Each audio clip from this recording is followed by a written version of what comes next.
Okay, hi, my name's Linda West. I'm a member of the team here at Smart Training, and I just want to show you the power of bar model drawing to solve word problems. This is a fourth grade problem and from a Singapore math textbook. It might look a little complicated to some of us, but you're going to be able to see how when we use the bar model method of solving, that it's going to simplify things. Our students hopefully are going to see relationships that they hadn't seen and organize their thoughts. Anyway, so we have the problem here. Maria went shopping and she spent half of her money on a book, half of the remainder on a pen, $2.50 on a notebook. And then she had $3.50 left. How much money did Maria have at first?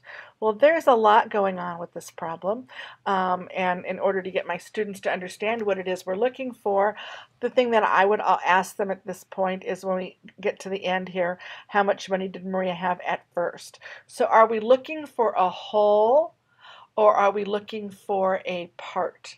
And in this case, a part of the amount of money that she spent. In this case, we're looking for a whole. We're looking for how much money did Maria have at first? What did she start with? This is our whole. And so when we think about that, I want to then represent that whole as a bar. And now I'm going to start slicing the bar up and labeling it. So we know that she spent half of all of the money that she had on a book. So I am going to break that bar in half and I am going to label half of it with the book. That's been spent. I don't need to worry about that any longer. But then she spent half of her remaining money on a pen. And I would ask my students as we were trying to decode this, did she spend half of all of her money? It was half of the remaining money. So then I want to take what's left of my bar, I'm going to divide it in half, and now I'm going to label that with the pen.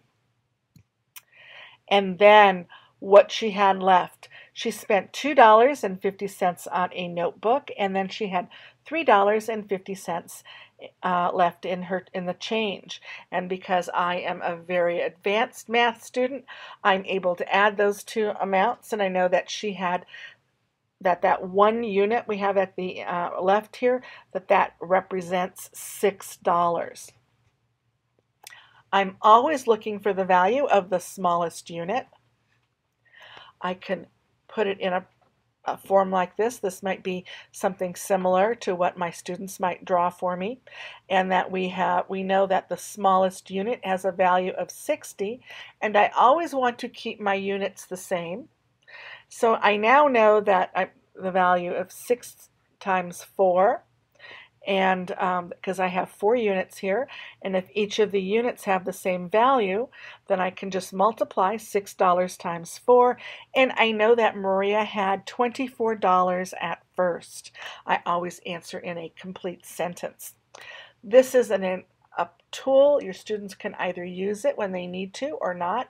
I know that we've had students who have had bar model drawing and they use it in high school and calculus as different ways to solve things, but it's something there. One of my old students recently told me that he had just used it when he took his SAT, that he had a problem that it just helped him identify what was going on.